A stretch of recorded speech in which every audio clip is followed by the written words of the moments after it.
Good morning. Welcome to Business Taking Off. We are so happy and delighted that you all made it out here today with us. You made it through the rain, yay, and traffic coming downtown, so thank you all so much for coming.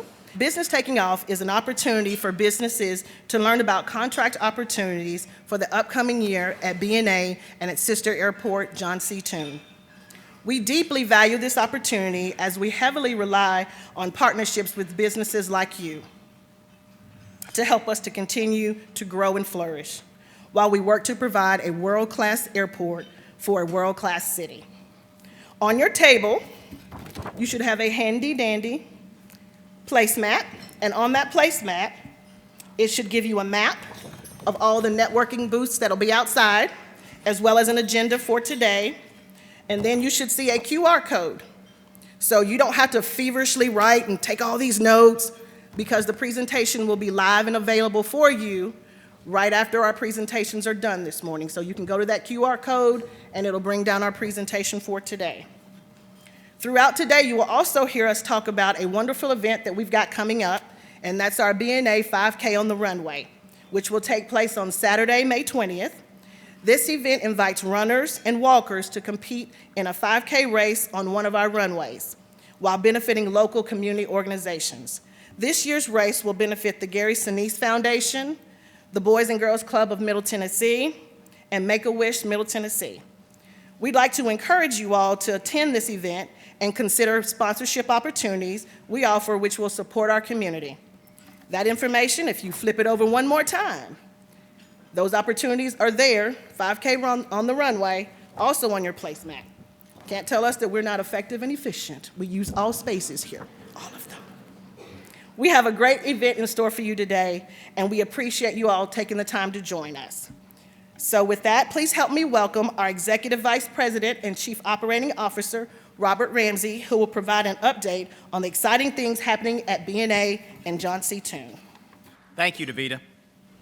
As Davida mentioned, thank you for being here on behalf of our Board of Commissioners and our President and CEO, Doug Crulin, who couldn't be here today. Thank you for being here. The airport would certainly not run as well as we do without your help and assistance in accomplishing all of our goals and all of the necessary tasks to keep BNA and John C. Toon such an easy place to fly through. We've got a lot of exciting things to talk about today.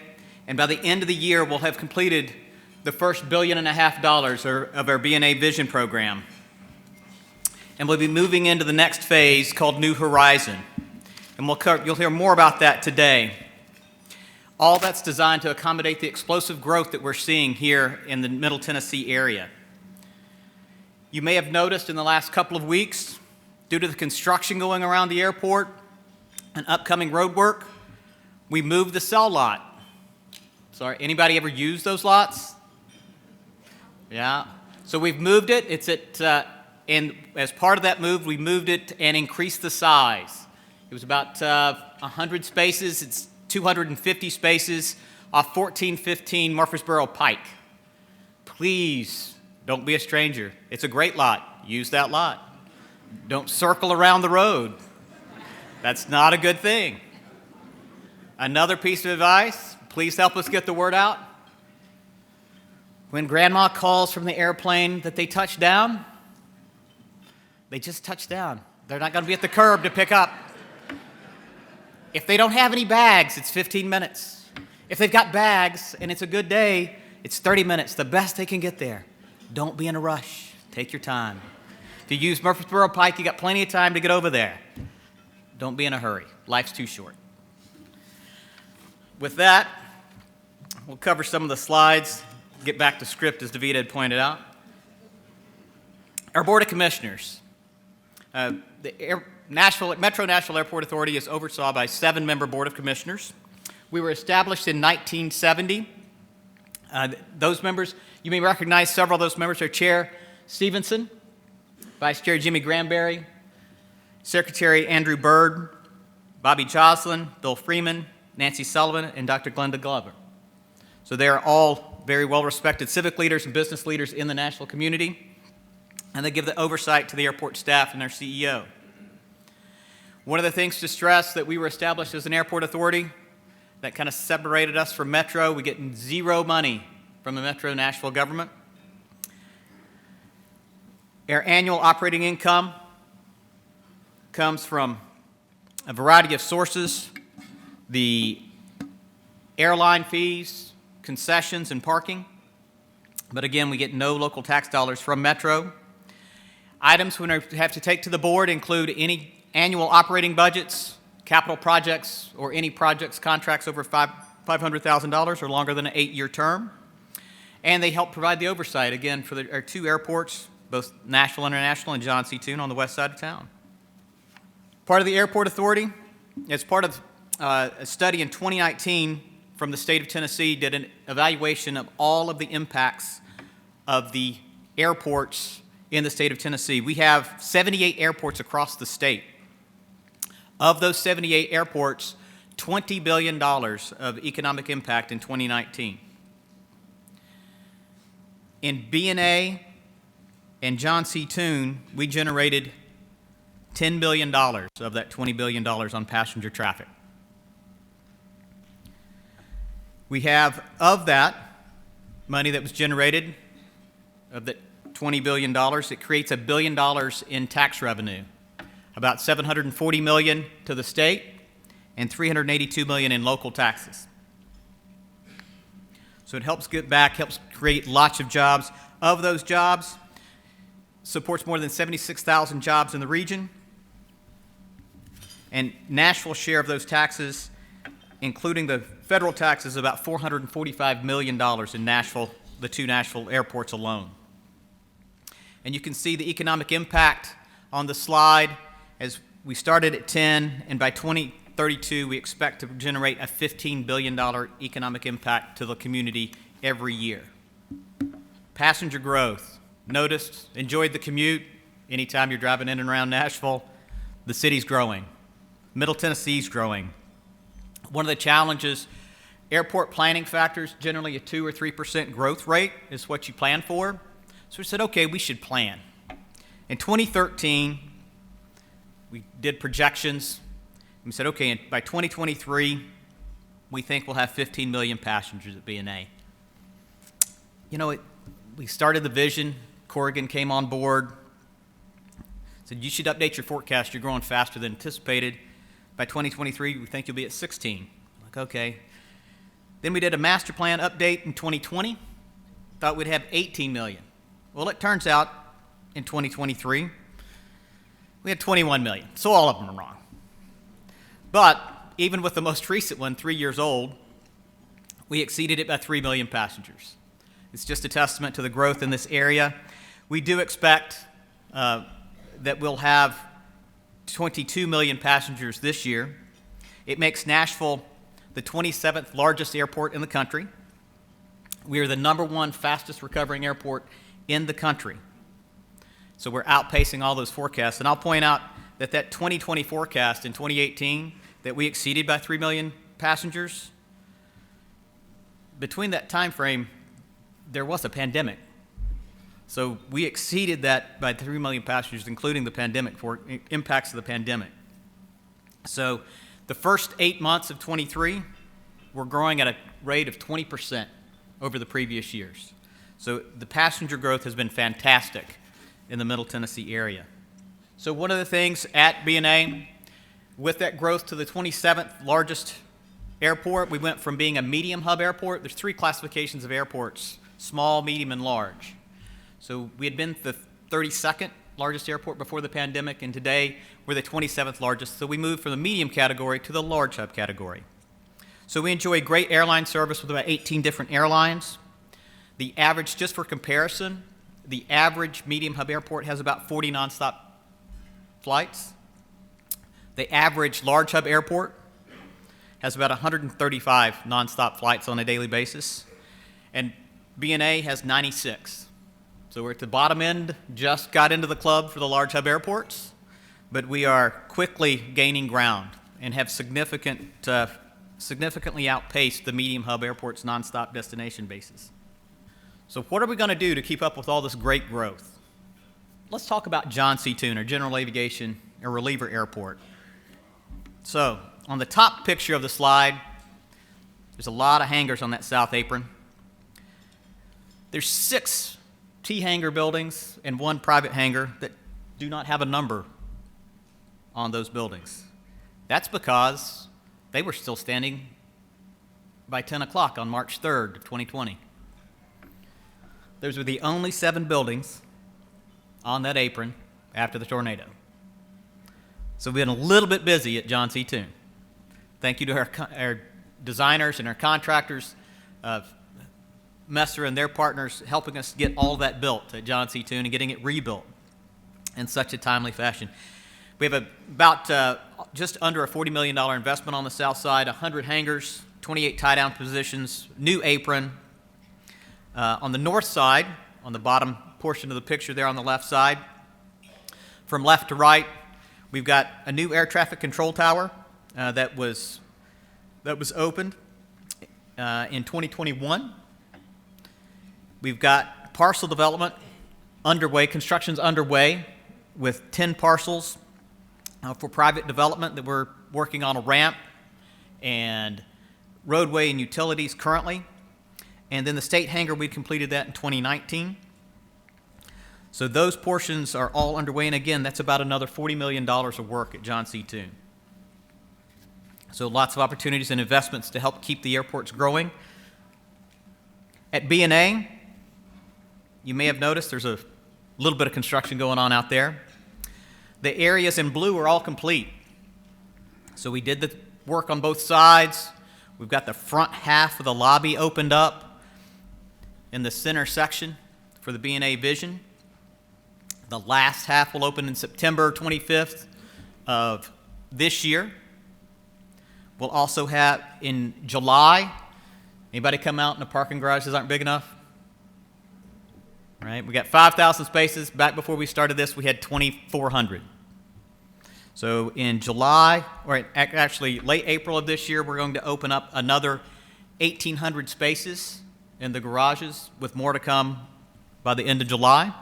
So we'll have about a total of 7,000 short-term parking spaces, a big jump from when we had 2,400. Also, we'll have the satellite that will complete in October of this year, as well as ongoing road work with Donaldson Pike in partnership with TDOT. As they work on Donaldson Pike, will allow us to start work on the Ring Road to open up and ease traffic congestions there. And we'll start the third major program for a second terminal. We'll start the evaluation and siting studies for those areas. But again, we've got to get through this year first. So with B&A Vision, looking at a current spend rate, Doug loves numbers. Not that he holds all the staff desperately accountable to both schedule and budget, but with his tracker here, he's got it tracked down. We're spending about $56,000 an hour to finish before the end of October. So no pressure there at all. One of the things with the New Horizon, in order to keep with the second round of growth as the city continues to grow at a phenomenal rate, we'll do a D extension. We thought the first one was enough. Turns out we were wrong. We had to add the satellite. We're going to extend D Concourse, and part of the reason for the extension to D Concourse is we need empty chair. So we can tear down all of A Concourse and build a new A Concourse with 16 gates that expands it to a 16-gate, which is a net increase of 10 gates at that location. So we'll grow from 54 gates to 69 gates as we complete the New Horizon by 2028. And you'll hear more about those along the way with their next presenters. Our next portion, I'd like to show you our annual report. And this year, the last 2 years, we've done it as a video. Turns out people prefer to watch stuff than read stuff. So we'll do a little video and let you enjoy that now.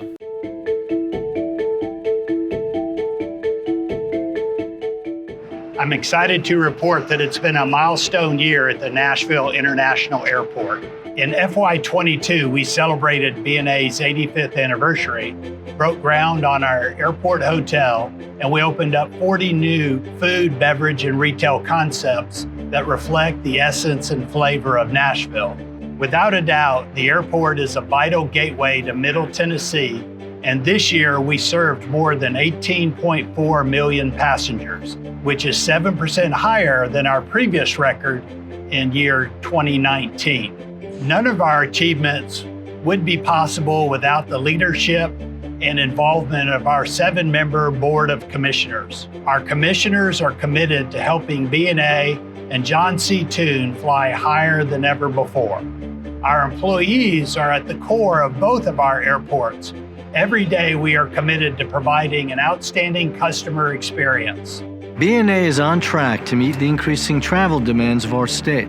It's important not only to think about what Nashville needs tomorrow or the next year, but for the next decade and beyond. This record-breaking year shows that passenger traffic is back and it's showing no signs of slowing, which is why we're already hard at work on the next phase of expansion and renovation plans at B&A. This fiscal year marks the 5th year of B&A Vision, our growth and expansion plan. We've made tremendous progress as we prepare to unveil the new B&A in 2023. In our continuous efforts to soar to new heights, passengers will soon be able to experience a new Grand Hall, international arrivals facility, central marketplace, on-site hotel, and a new satellite concourse. While great progress has been made at B&A, we've also made considerable strides at our sister airport, John C. Toon, the busiest general aviation airport in the state. Since the devastation of the tornado in March of 2020, we've been able to complete our recovery and redevelopment plan, Toon Taking Off, a $35.8 million investment. This includes 100 hangars, 28 tie-down positions, 300,000 square feet of pavement rehabilitation, and a $3.5 million ramp expansion. In June, we celebrated this milestone with a ribbon-cutting ceremony at John C. Toon Airport. It was a privilege to welcome the Toon family to join the occasion at the airport that honors his legacy. That's right, Robert. We've been hard at work at B&A and John C. Toon Airport. I want to highlight a new expansion program as we continue to plan for the future. In June, we announced New Horizon, a construction and renovation program to meet the unprecedented growth and travel needs of passengers. This program consists of the expansion of concourses A and D, a new air freight building, terminal roadway improvements, and more. We have wasted no time getting to work to elevate the travel journey for passengers. I'm also thrilled to report the significant progress of our new satellite concourse, which will open in late 2023. The 89,000 square foot facility will add 8 domestic aircraft gates and various concessions and customer amenities. This new concourse includes a passenger shuttle system that will circulate between the main terminal and the satellite concourse. We are committed to providing the best travel experience for today and years to come. Economic inclusion and diversity initiatives remain a priority for B&A. We are proud of our commitment to ensure equitable opportunities for businesses throughout the region to reflect the community that we serve. In 2022, following our COVID-19 hiatus, we welcomed back our Business Taking Off event with over 400 guests in attendance. Through this event, businesses had the opportunity to learn about current and upcoming opportunities at the airport. For fiscal year 2022, we spent almost $43 million with disadvantaged business enterprises and small, minority, woman-owned businesses. We also have a variety of outreach programs with a total of 476 certified firms to date. Our B&A Vision program has generated $1.4 billion in construction, professional services, and goods and services contracts, with approximately $253 million of those contracts being awarded to our small and minority-owned businesses and disadvantaged business enterprises. Our employees are the foundation of B&A, and we always look for ways to celebrate their immeasurable contributions and achievements. Our team works tirelessly to make our airport a world-class place for a world-class city. They understand the responsibility of creating memorable travel experiences for the millions of passengers who come through our airport every year. B&A is more than an airport. We're a pivotal part of Middle Tennessee, focused on giving back to our community and providing passengers with an experience unlike any airport in this country. Through a host of community events, from our golf tournament to our B&A 5K on the runway, we are dedicated to advancing the community we serve. During fiscal year 2022, B&A was the first airport to earn the new airport certification through Mars Pet Care's Better Cities for Pets program. This further prioritized the safety and ease of traveling with service animals and pets at BNA. Our award-winning Arts at the Airport program continues to transform our airport into a showplace of creative talent through music and visual art.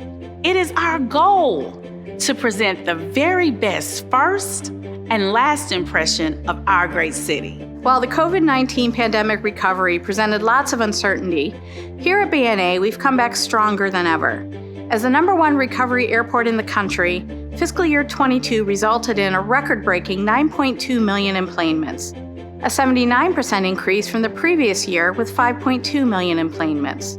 With our passenger numbers continuing to rise, BNA continues to climb high with a historic number of 91 nonstop destinations and 275 daily departures, serving 20 airlines. We are positioned to continue to serve as Nashville's connection to the world and the world's connection to Music City. As passengers return to BNA in full force, operating revenues for fiscal year 2022 increased over 60% from the previous year. Through strategic planning and execution of a conservative budget following the pandemic, we are proud of the steps that were implemented and allowed us to exceed the budgeted performance for this fiscal year. If the COVID-19 pandemic has taught us anything, it's that the planning for the unexpected is vital and necessary for optimal operations and success. This fiscal year was marked with many milestones and accomplishments, but the best is still yet to come. We continue to plan for the future of BNA to accommodate the growth of this region. We are proud of our economic impact. According to a 2019 study by the state of Tennessee, Nashville International Airport and John C. Toone Airport generated more than $10 billion, supported more than 76,000 jobs in the region, and produced more than $445 million in state, local, and federal taxes.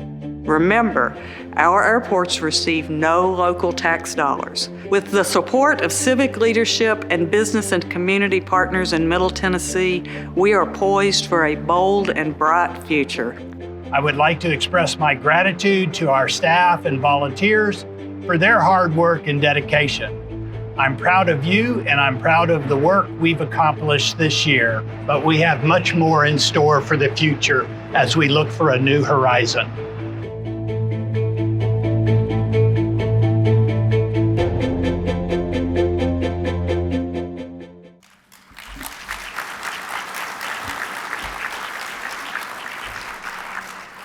Thank you. I'm glad you enjoyed the video and hope you've learned something about BNA and John C. Toone that you may not have known before.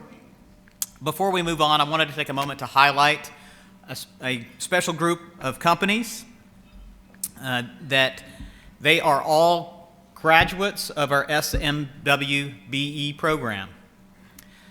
Since 2020, we've had 13 firms graduate the program, which, given the uncertainties through the pandemic and all of that, I think that is the greatest accomplishment as testament to the dedication of the Airport Authority to that program, to see firms graduate through that program. And those companies are Allied Support Service Group, Bradshaw's Landscape and Maintenance, IntelliSpring Technologies, Jarvis Award Sign and Flag, Love and Science, Pinnacle Construction Partners, PowerCom, Pyramids of BNA, Queen's Tree Surgery, Seeing is Believing Auto Detailing, Southeastern Constructors, Sunrise Contracting, and Two Rivers Roofing. So we can take a moment to give those folks a round of applause.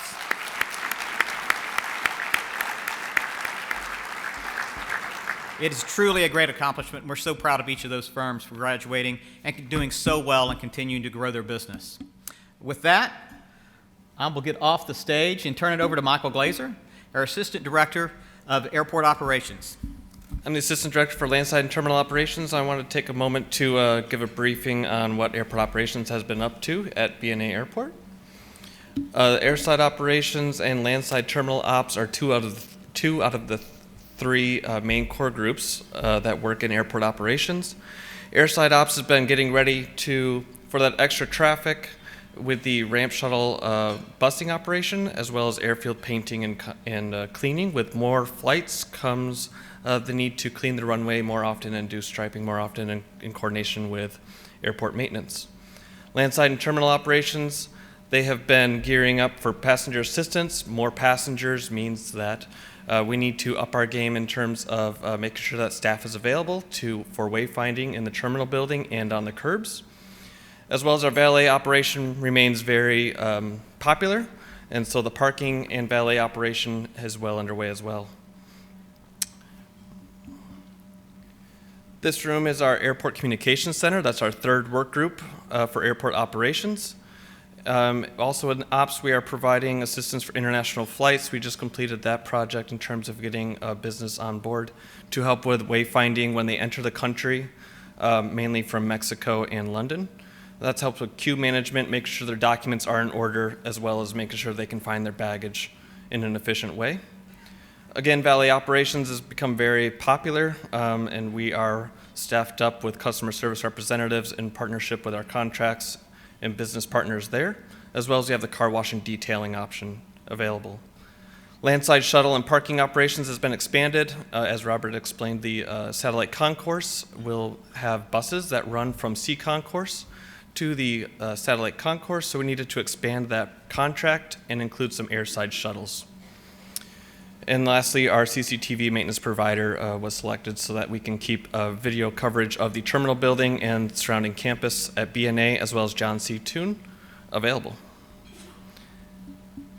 And with that, I'll introduce Mr. Michael Morford with concessions.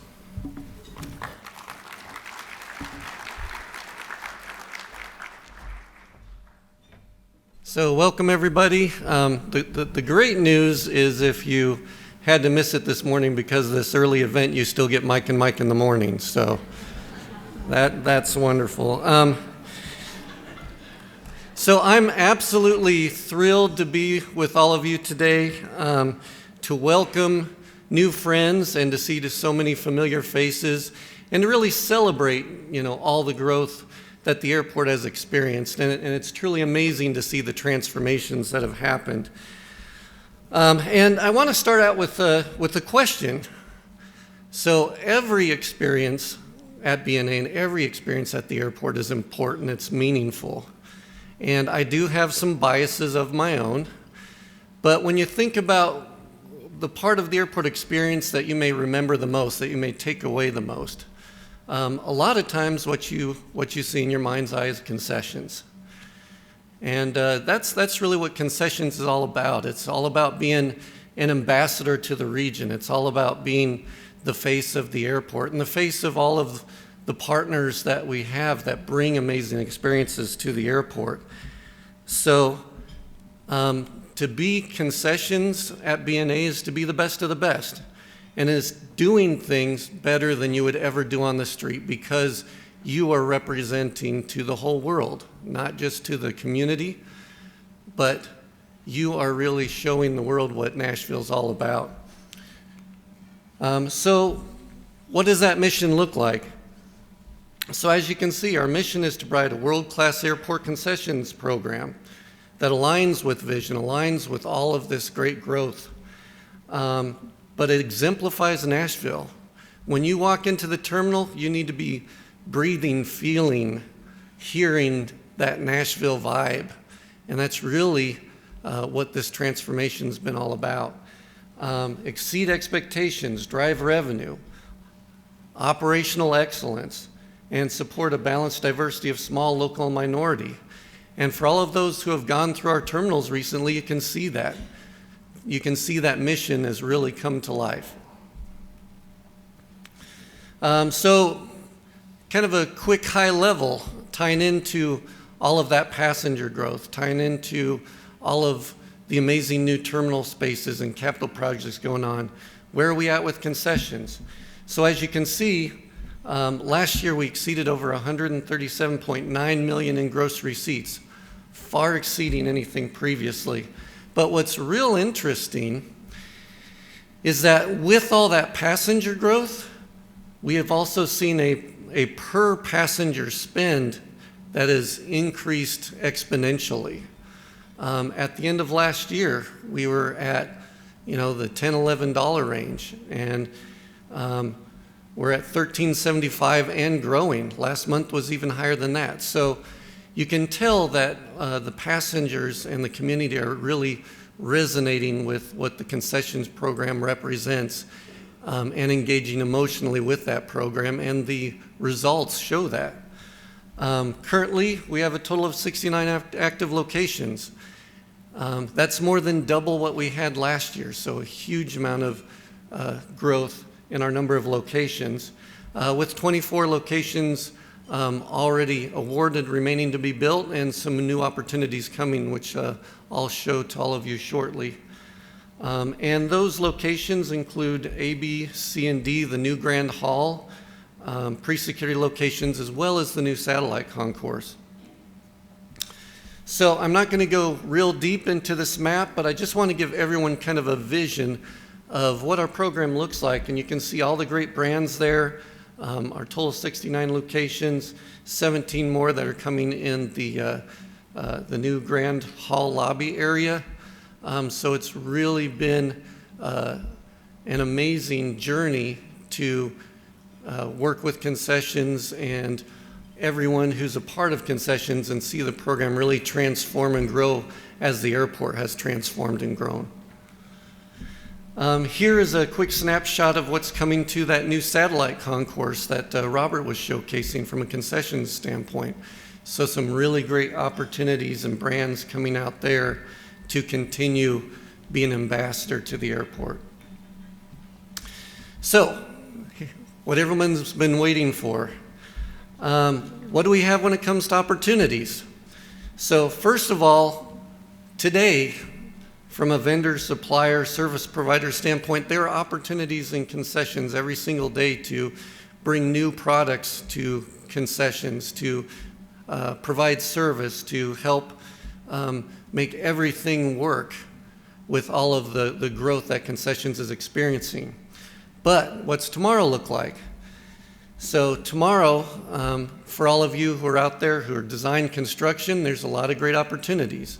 For potential operators, we have a lot more opportunities ahead with both the Terminal D extension, and that process of seeking new partners for that opportunity may begin as early as the end of this year. Subject to change, all the caveats, all the project flow and everything. But as early as the end of this year, we may be looking for new operators for those opportunities. And then as showcased, we have Concourse A coming up in Q1, Q2 of 2027. So we've got a lot of growth ahead, and we're excited to grow with you. And so last but not least, how do you engage with those opportunities? I'd just like to have a couple dear colleagues of mine stand up. So Allison Murphy from Fraport, can you please stand up? And then Cassandra Bozeman. All right, both done with elegant finesse. Thank you both. But as you can see, for a lot of the main terminal opportunities, please engage with Allison from our Fraport partners. And then for when it comes to satellite, please engage with Cassandra Bozeman, shake their hand. They're excited to meet all of you. And with that, I'd like to turn it over to Daniel Brown, our Assistant Vice President of Maintenance. Good morning. So in order to keep up with the Nashville vibe that we're doing at the airport, it takes a lot of work, effort in the behind the scenes, right? So my team consists of terminal landside maintenance, airside, maintenance services, environmental, and safety. So on our terminal landside maintenance, we do a lot, and we need help, okay? So that's what you all come in. So we maintain approximately 1,000 parking lot and roadway lights, 11 5,000 volt substations, over 10,000 doors, 539 of which are access controlled or more, probably a couple more now. 350 monitors throughout the airport for flight information data, 50 wireless radios, 43 soon to be 69 jet bridges, 250 sinks. The list goes on, and nobody thinks about these things when you go through the airport, but we need the help.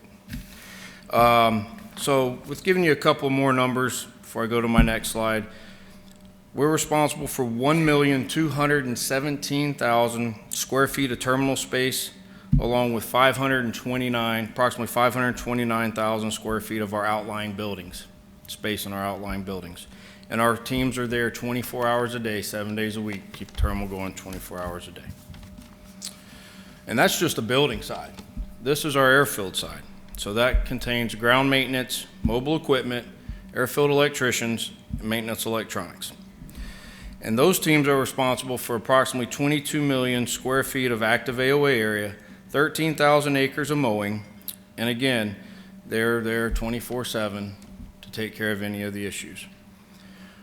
We have approximately 600 runway lights, maintain over 450 lighted signs, and on a 3 to 4 week cycle, we mow 1,300 acres around all the runways. That's just B&A. Then we have John C. Toon with one runway, and we mow 450 acres on a monthly basis there.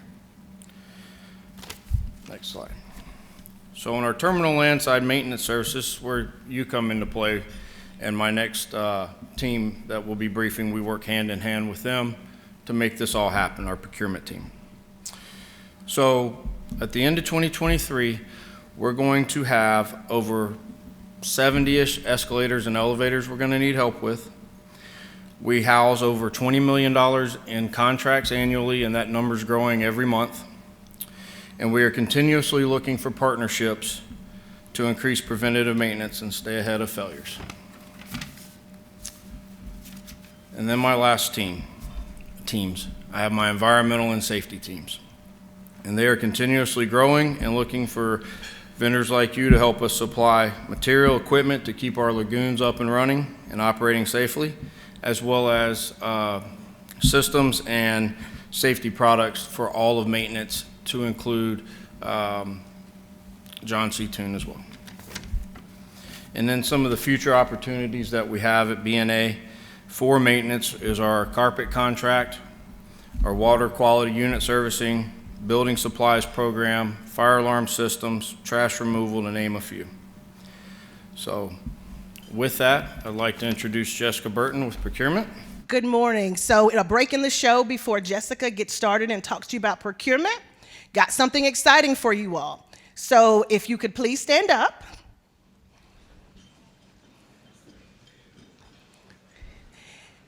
And if you look under your chair and you see a number under your chair, you have won, and it's a sticky note, it's a bright yellow sticky note, and if you see something under there, you have won an amazing prize.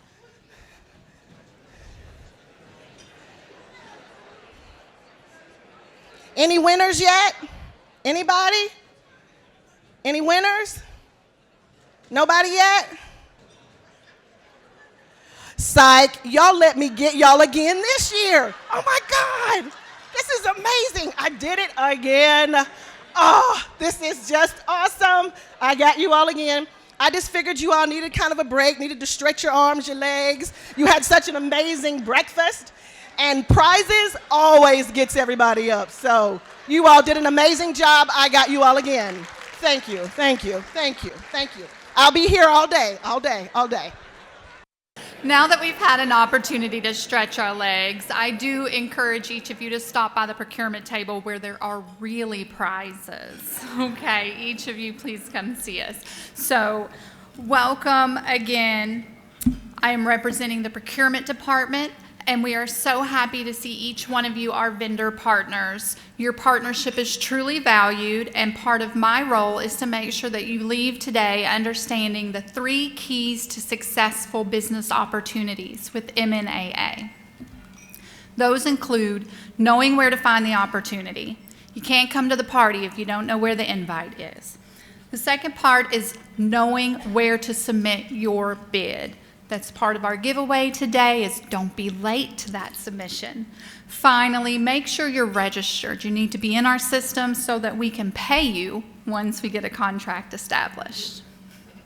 So our website, if you haven't been out there, please go out there regularly. My best advice to you is check it minimum once a week. Fire up your machine on a Friday morning or a Monday morning and check what new opportunities are out there while you're having your first cup of coffee in the morning. Even if it's not directly applicable to your company, you may find that you're partnered with another company, or you can be a sub to a prime. So you can't come to the party if you don't know it exists. Please check that regularly. We would love to do business with you. We also regularly advertise in several newspapers. So if you're watching those, make sure that you are keeping up with what is available. AeroBids is our platform. It is an e-bidding platform we use so that you can submit your bid or proposal to us. Make sure that you're registered. At our booth today, we'll be happy to walk through that process with you. Make sure you understand how to register. There is zero cost. You should be paying $0 for that registration. We shoulder that for you because we want your partnership. We want to see your winning proposal. Finally, you're going to check the vendor registration portal and make sure you're in our system, okay? If you're the winning proposal, if we can come to yes on a contract with you, we want to make sure we can pay you for the goods and services that you provide to us. So part of that process is making sure that you're in the system. If you're already there, let's make sure your information is up to date. We can't give you a one-time courtesy notification if the person representing your firm has left and you haven't updated your information, right? So let's do that health check today or in the days to come. With that, I'll introduce Tracy Holton, our Vice President, Chief Engineer, and Deputy COO. Good morning. Now that Davita's got everybody awake, that's good, because I have, and my team have about 100 slides. So slide 1. I'm just kidding. I do want to take a moment to introduce my team that's here today. We'll start with Rick Jones, Deputy Chief Engineer. He's over to my left. Keith Wilsheets, Assistant Vice President of Strategic Planning. To my right, Craig Farmer, Director of CIP. We've also got Bryce Latham here. He's our Construction Manager over there. Angie Cotter, Manager of Logistics and Transition. Neil Bott, our Director of Project Controls. Wave your hand. Justin Farmer's not here with us today. He's currently our acting quality and safety manager. And then we also have Rachel Tamaclo. She is an administrative assistant, but also known as the guardian of my calendar. So if you need to see me, you have to get through her first. And also Britt Richardson is here. She's also an administrative assistant in our department. Okay, slide 2. Despite what Robert said about having no pressure, at $56,000 an hour, there is plenty of pressure to get this done. Robert covered at a high level what we've got going on. Again, what we've done in blue is complete. What's in yellow is yet to come. And also what's in gray is our new horizon. I get to do the fun part and show the fun pictures of the stuff we just opened. So January 24th, a portion of our, what we call Project 3, which is the Terminal Lobby and IAF project. We opened that. That project was designed and built by Fentress Architects and Hensel Phelps. That's the new pedestrian bridge that goes into the terminal on the 5th level. You enter here. You get to see our lovely grand lobby. Show of hands of who's been through the lobby. Show of hands of who likes the lobby. Okay, great. It's flanked on both sides by 2 large screens. It's full of original content that represents Middle Tennessee. And the exciting things of downtown, of course. Through there, it's obvious, you know, checkpoint is straight through there to all gates, can't miss it. This is just another shot of the pedestrian bridges you come across and enter into the lobby, and our new artwork called the new art sculpture called the Inscalable Ramparts of Time. It's really a beautiful piece. And as everybody knows, the checkpoint and going through security can be somewhat stressful for some passengers, so we have capped both ends of the checkpoint with garden-on-the-wall art. Each one features either the Korean Vets Bridge, as you see in this picture, or the Natchez Trace Parkway Bridge. And the new 24-lane checkpoint has new state-of-the-art TSA screening equipment. Some people say it looks like a spaceship. I could probably agree with that. Also, so what's to come? Robert mentioned we've got the terminal lobby, or excuse me, the IAF and terminal gates that are going to open in September 25th of 2023 and not a moment later. So on the left, you see a rendering, and on the right, you see the current status of where we're at. So this is maybe a few weeks old, but really progressing. We're on target, we're on schedule, and we're on budget. All right, that should deserve a round of applause right there. Okay. Also, our satellite concourse. This one is designed by Corrigan and being built by Holder. So again, on the left, rendering. On the right is about where we are today. It's moving along. Just a note to all the architects in the room, our CEO expects projects to look like the renderings, hence the reason I show side by side. So I think we're doing a pretty good job. We're getting there. This is going to be an 8-gate domestic concourse. It'll have the look and feel of everything else we're doing in Vision. It will be a short shuttle ride from the terminal building, but it will also be a great experience. And also, so we, in conjunction with Tennessee Department of Transportation, or TDOT, we are doing a terminal access roadway improvements project. What's in yellow is what TDOT's doing as part of Donaldson Pike, which includes a diverging diamond interchange. The blue is what the airport has to do to expand our ring road, which currently today is about a 1-mile racetrack, as the CEO calls it, of about average 3 lanes. In the future, it'll be about 2 miles, about average of 6 lanes. And as you can see, the red dash line is the existing Donaldson Pike, and the black dash line is our ring road. So we got active stuff in the middle of where we need to be building, hence the reason TDOT's got to move Donaldson Pike. And you're going to see a little bit more on this later. We've got some construction that's forthcoming on this. And I always like to show, this is just kind of a comparison. We've talked about growth and we've talked about all the construction we're doing. This kind of gives you a side-by-side comparison of September of 2018 to March of 2023.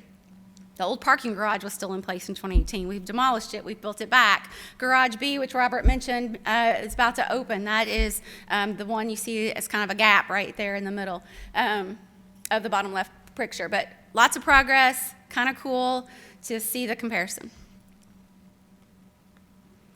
Okay, so how do we get all this work done? With the help of all of you in the room, of course, as well as through procurements of on-call contracts. This is what we have in place today. You're going to see quite a bit more of that as we move forward. And instead of me standing up here talking like I did last year, I've recruited some helpers. So we're going to try to keep it a little bit interesting. We're going to take turns presenting. I'm mostly the clicker at this point. Also, I do want to caveat that most of the things you see today are pending our board approval as part of our capital plan, as well as this is our best guess of dates at the moment. I promise nothing will come out sooner than you see today, but it could come out later, so don't hold us to exact time frames. Okay, you guys ready? Okay.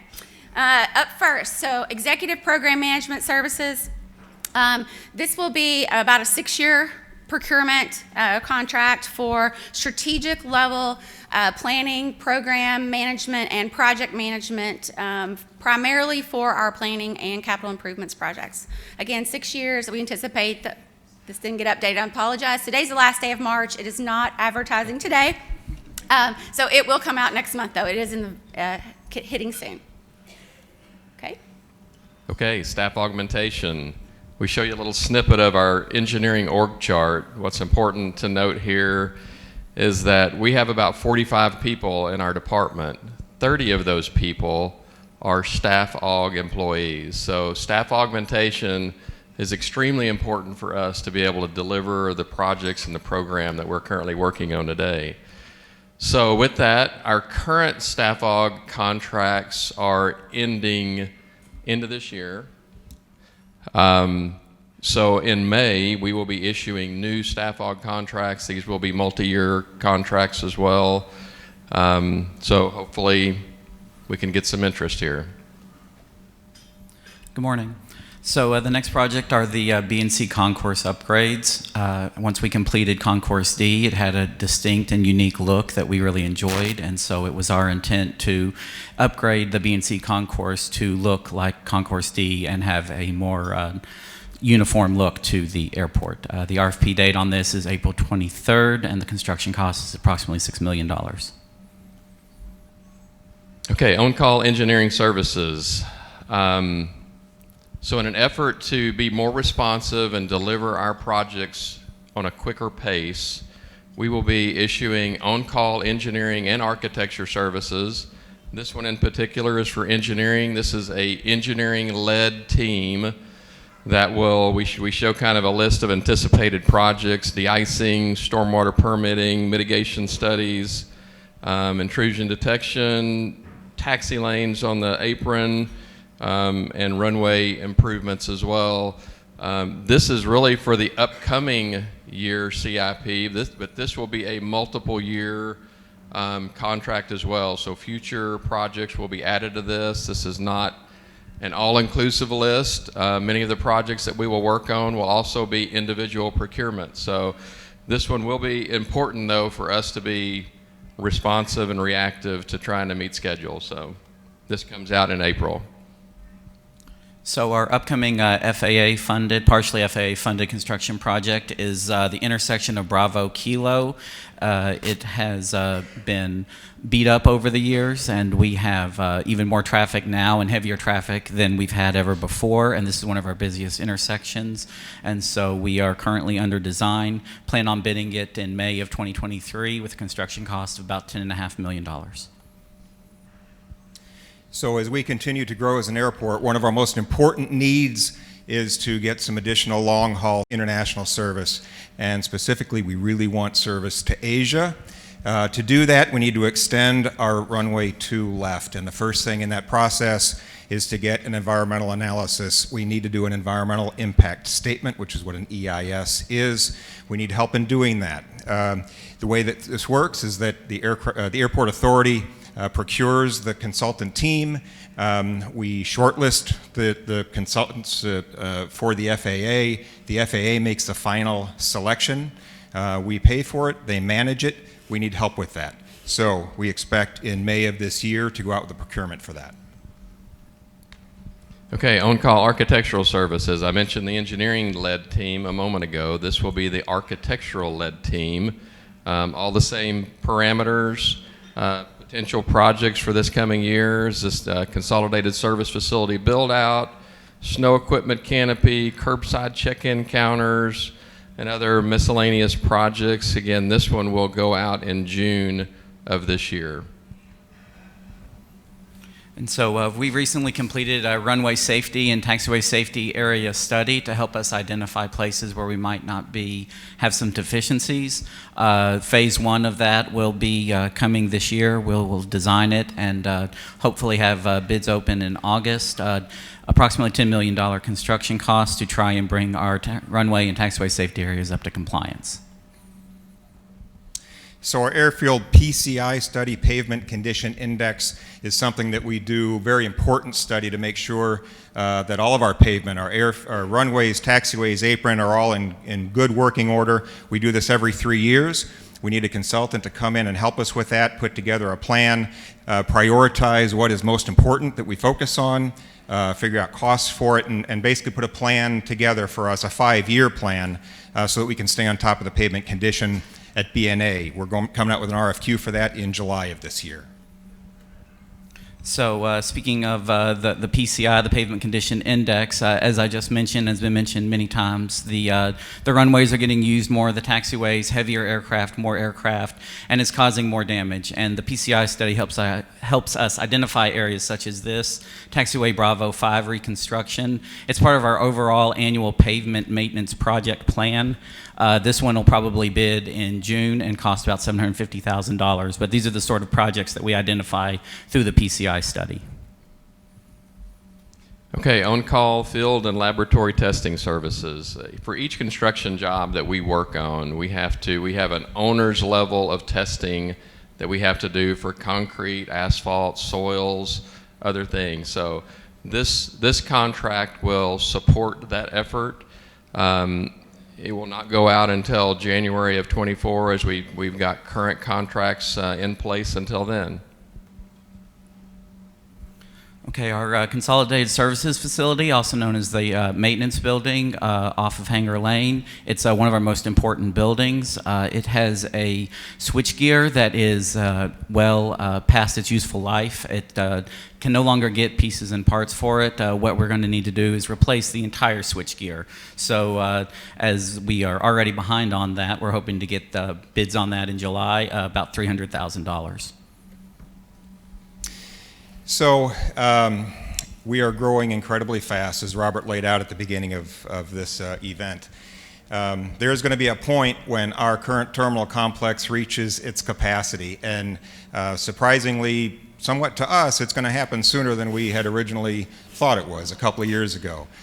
We could run out of capacity in 10 years or so, maybe even faster if we continue growing at the pace that we're currently growing at. We need to figure out where the next major terminal complex is going to be.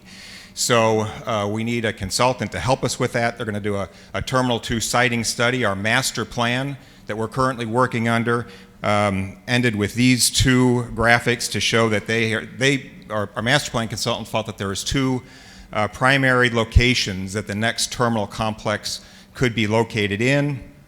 It could be east of the current terminal or south of the current terminal. There may be another place around the airport that works even better. We need somebody to come out and help us with that.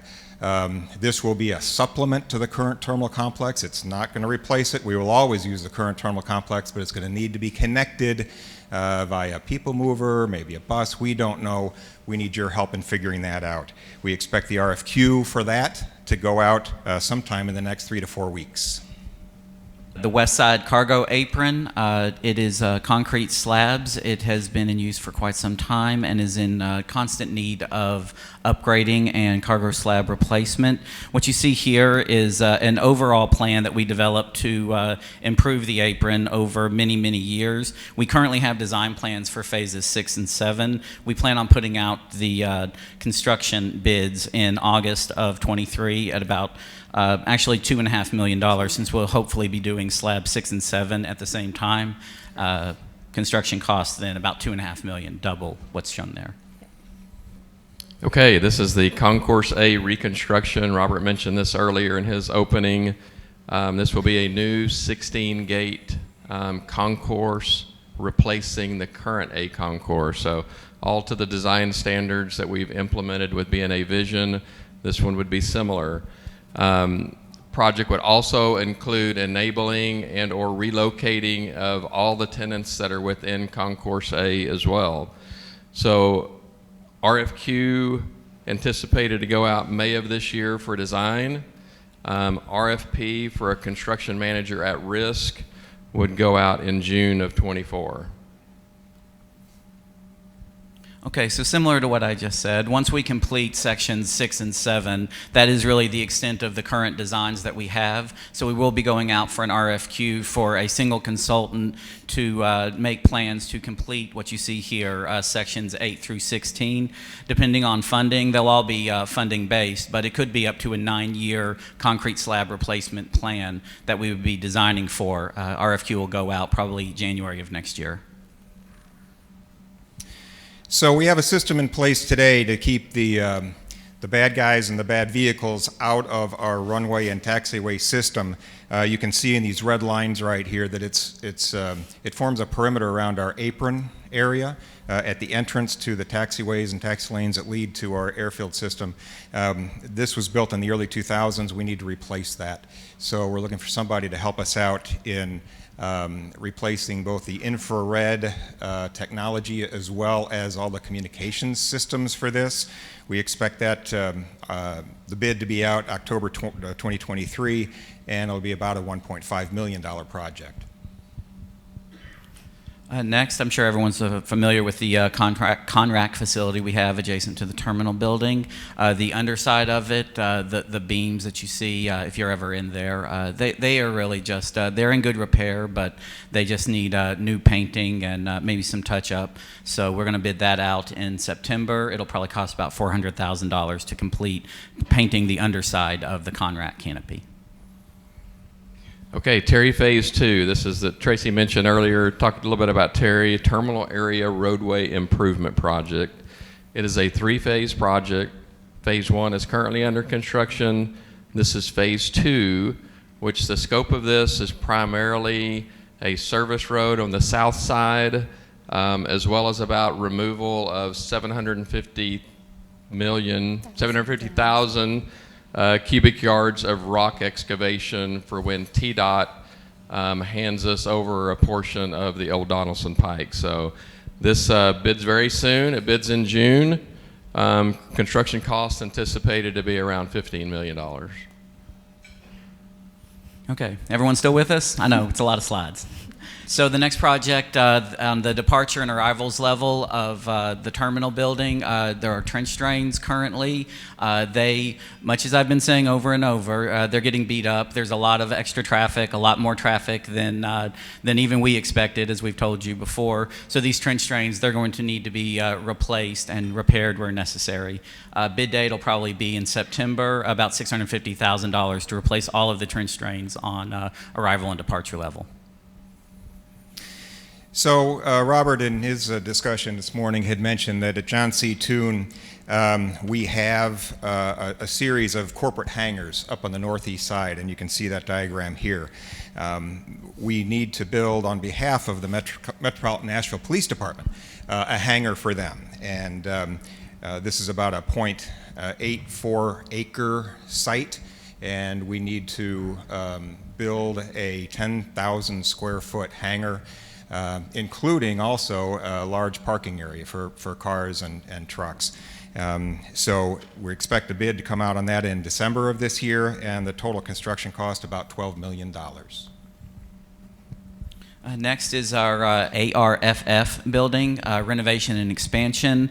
I'm not sure if you all are familiar with our award-winning canine units, but they currently do not have a kennel, and so we are looking to put a place to house the dogs that serve us and serve the airport, and also some interior renovations to help our DPS people do their jobs better. So that's going to bid in October and probably cost about $400,000 between interior and exterior improvements. Okay, curbside environmental protection. Our current curbside check-in counters are a little bit exposed to wind and rain as they currently exist today. So we will be designing and constructing new curbside check-in canopies or structures to kind of support that, keeping the wind and rain off. So bid date for that will be January of '24 with an estimated construction of about $1.5 million. So also in the Consolidated Services facility and in conjunction with the Concourse A work, we are needing to make room for our current staff that are in Concourse A so that when we tear down Concourse A and rebuild it, they need to have office space, shops, that sort of thing. There is space in the Consolidated Services facility, and so the plan is to outfit this existing space into offices and workshops for our maintenance personnel. Bid date on this will probably be September of next year, and expected to cost about $5 million. And we are doing a lot right now to upgrade our parking system, including adding a lot of parking spaces. But in addition to that, we also need to revamp our parking lot revenue control system, called the Parks system, PARCS. This one is actually not that old. We completed it about 2017, but it's already obsolete. And so we want to overhaul that and put in a new parks system. We know that it'll have to cover 2 garages and 3 surface parking lots, but because we're adding a lot more parking spaces, and we'll probably continue over the next few years to do that, we need this to be expandable. So it's going to have to include things like pay-on-foot kiosks, find your vehicle kiosks, all those different parts of both hardware and software that is needed to have a revenue control system for the parking system at BNA. We expect the bids to be in May of this year, or May of next year, May 2024, with a construction cost of about $4.5 million.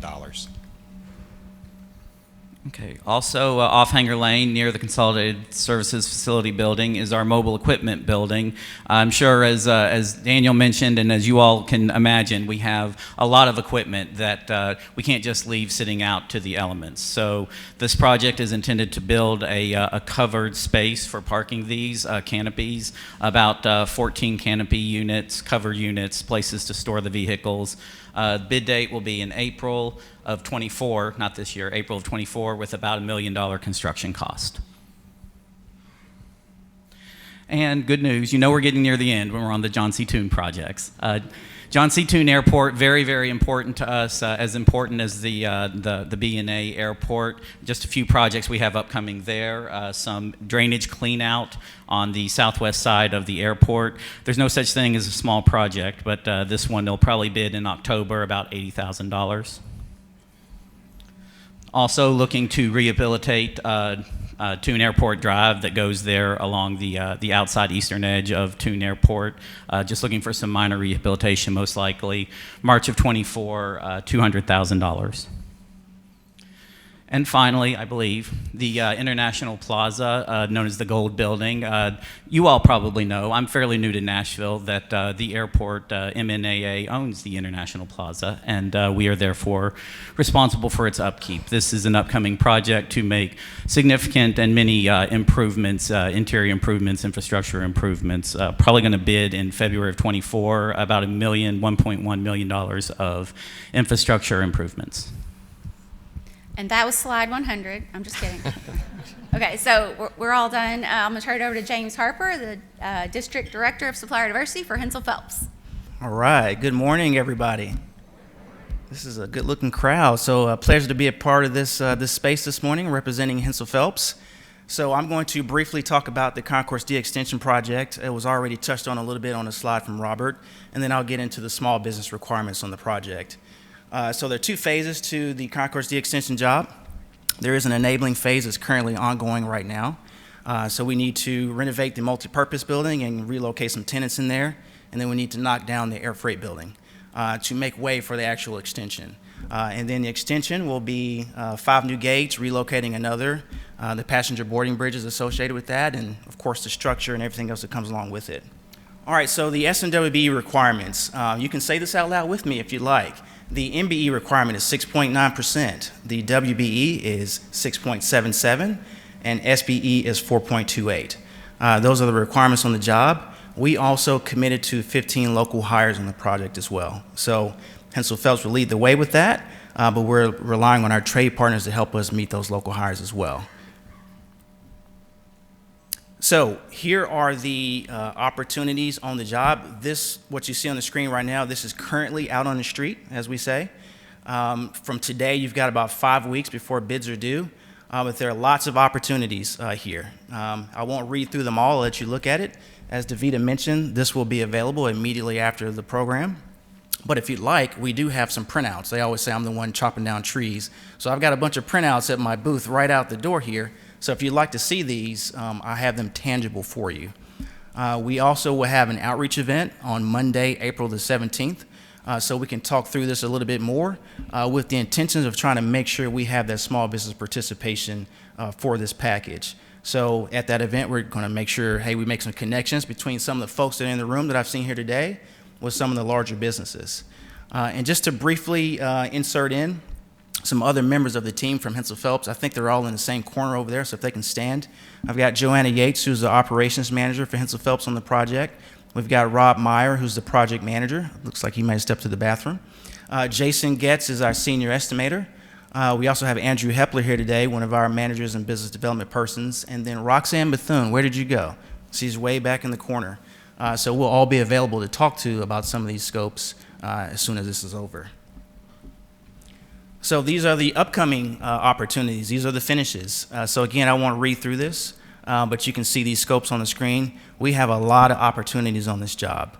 And we have some other things planned for the project that I'd like to share with you. One being an upcoming training that we want to put on. So Robert mentioned that there were 13 firms that have graduated out of the program. Well, we need more firms to do that, okay? You know, there are a lot of folks who have benefited from the work at the airport and have grown out and scaled and developed. Well, we need more folks doing that. So everyone, I'll speak on behalf of a lot of the general contractors in the room. I know Messer has some training opportunities for small businesses. I saw Herbert earlier. They've got the Turner School of Construction. We want to help you all get there, okay? So we know some folks can go do the work, but we want to train you on some of these other little things to make sure that you protect your profits and you make some money with these opportunities. So just want to make sure I share that with you. So if you're interested in that, talk to Roxanne or I after in the back, and we'll see if we can get you into that training. So you can see the folks who are involved in that training on the screen there. And then lastly, just some contact information for us, just so you'll have it. Again, I kind of went through that quick, but all of this information I have at the booth. So it'd be my pleasure to talk to you guys and gals and figure out how we can make some things work. And so next, I'll hand it over to Mr. Jeff Banta, the Nashville Region Operations Vice President with Messer. Good morning. More passengers coming through the airport means more bags. So I'm going to talk about one of our projects that we've got coming up today. Our team is Messer, of course, leading the charge. Moody Nolan, VTC, IC Thomason, I think Shane's here, Aurora Engineers, Logan Patry, that's kind of our design team at this point. Just big picture project overview. We just got started here around the first of the year with sort of a pre-design phase. Essentially, we're going to have to rebuild the whole outbound baggage EDS system. It's just at capacity, and with all the new projects at Satellite and D-Extension and Concourse A, that's just not gonna keep up with all the bags moving through the system. So we got lots of time in design this first year, working with TSA, working with the airport, working with stakeholders to decide what the project really is before we can start buying equipment towards the end of this year. We do expect it to be a multiple phase construction due to the active system that's currently operating and needs to operate every day for 20, 22 hours. Initial budget on the project, $86 million, and SMWBE requirements are 4.94% M and/or WBE, which we will hope to exceed. This is just a high-level phasing to show you some of the baggage handling equipment that's down on the ramp level.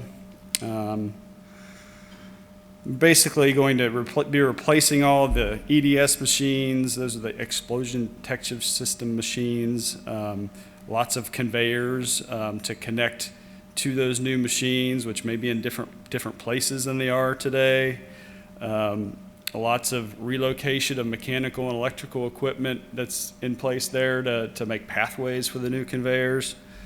There'll be some new build outs for the secured areas around the TSA, so masonry structures, and also TSA bag checking facilities that are associated with those areas. And other new support facilities, we can envision some relocation enabling projects to clear areas. So we may be some relocation of some services that are on that lower level now. I think Tom found out we might have to move a beer line or two as part of this. So I think that'll be an easier one to tackle. Yeah, really, our main goal for the project is to make sure that we don't lose Tracy or Robert's or board members' bags on their way out of town for their vacations. That would be a problem, so that's going to be one of our main goals.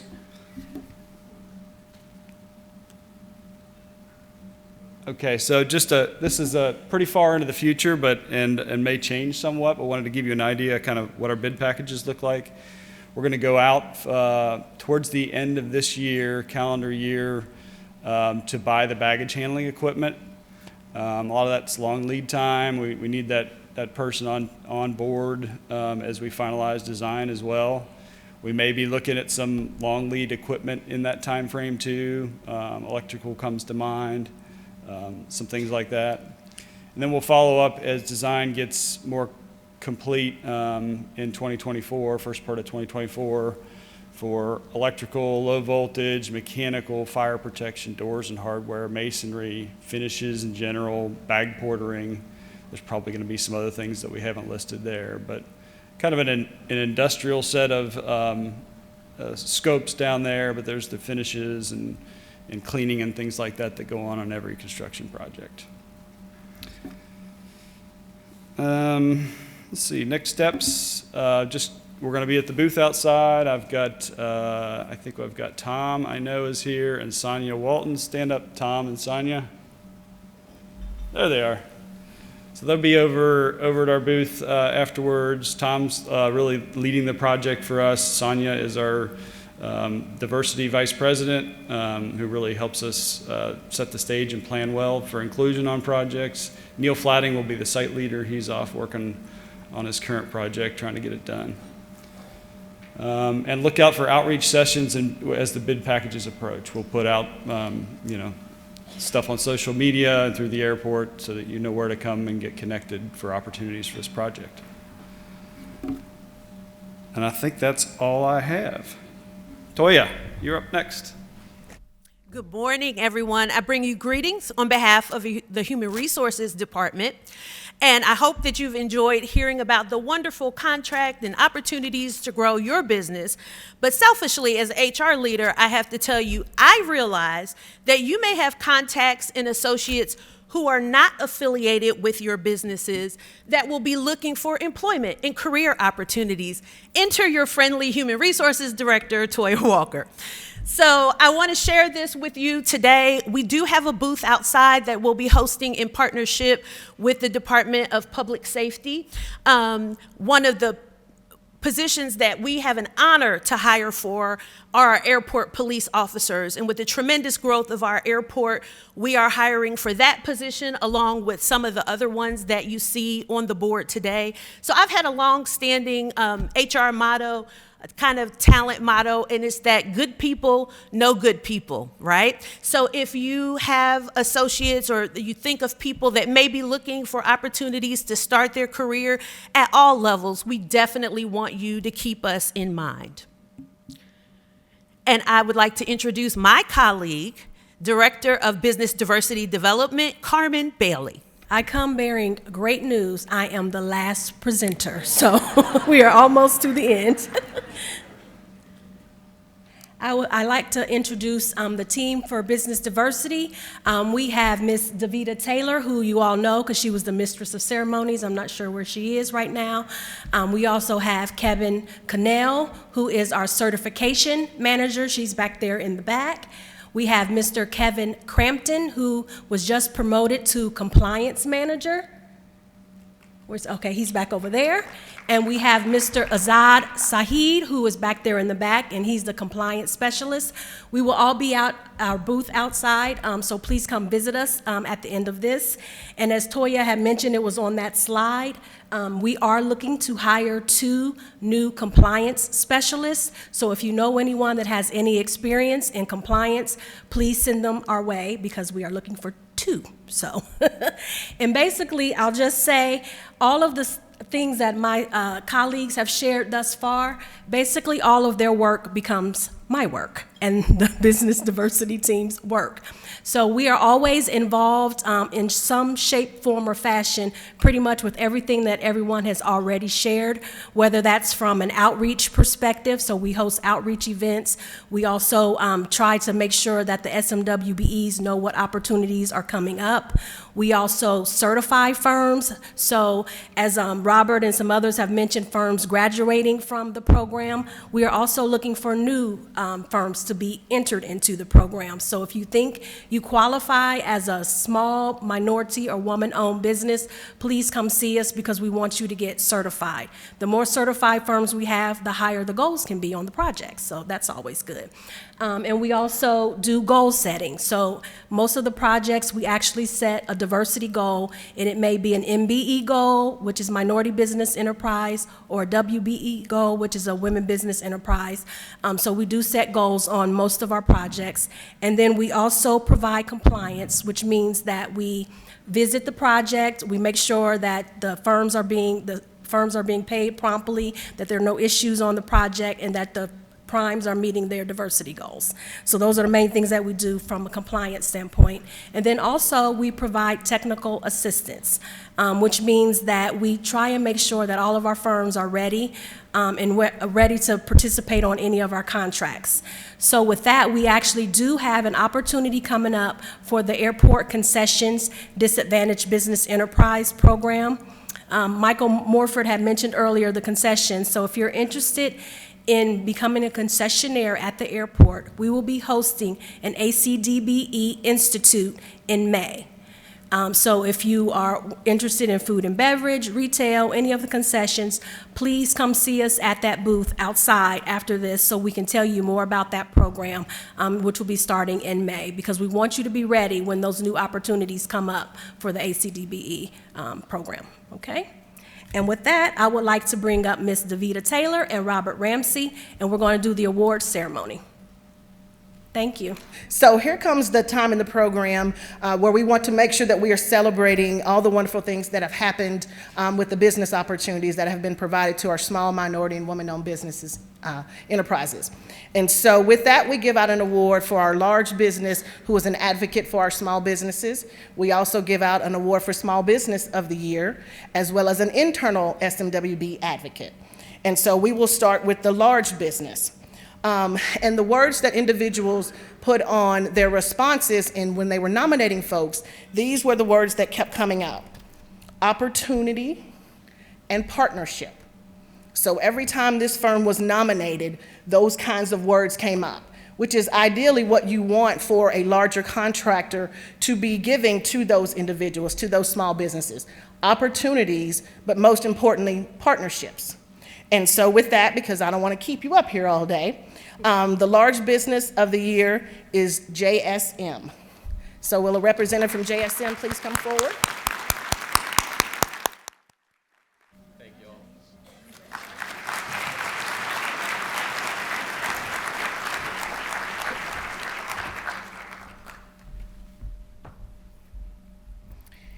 And so the next award goes to our small business of the year. The things that were said about this company were they're a real team player, reliable, efficient, and they are a great asset to our team. All words, again, that we love to hear when you talk about our small businesses.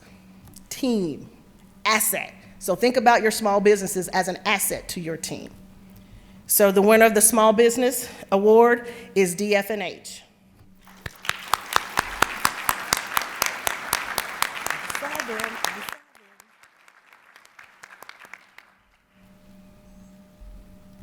I wish I had some music to play while people come up. I don't have any. You got any more jokes? No more jokes, no more pranks. I need to get out of here safely today. Congratulations.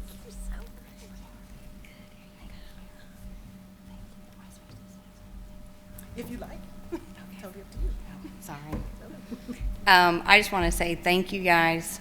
Thank you to this team. Obviously, they have really changed DFH from where we could have been to where we are now. They've expanded our opportunities. They've expanded our capabilities.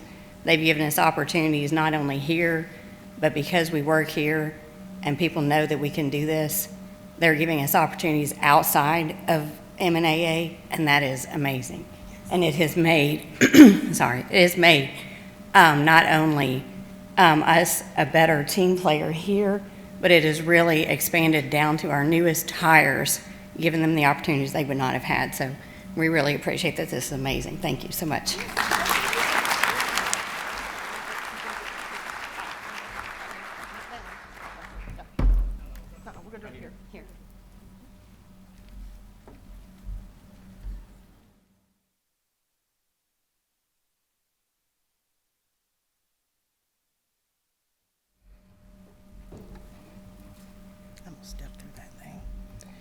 And so last but not least, this is for our internal advocate of the year. So not only do we expect the people who work with us to partner with small businesses, we also do the same with the internal spin that we have. We make sure that we do the exact same thing. And so this individual has helped us bring in small businesses from catering, to photographers, to marketing. And so I'm not going to say a lot about this person. A lot of you already know this individual in this room. This person has come in their new leadership role and made sure there are lots of opportunities for small businesses to participate in potential areas that they never got an opportunity to participate before. And so without further ado, our internal advocate of the year for small businesses is Ms. Stacy Nickens.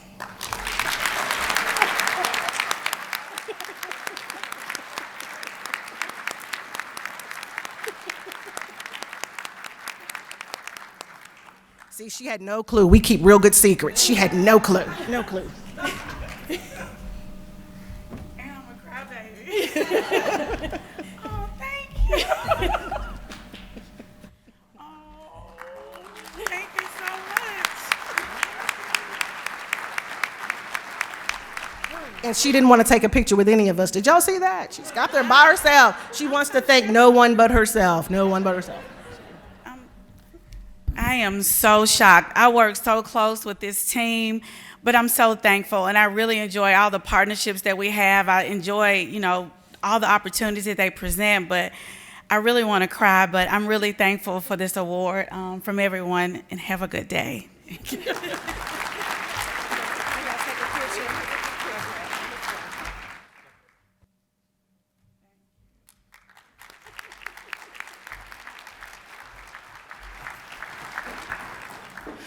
All righty, it is 9:47, and we have come to the end of this part of our program.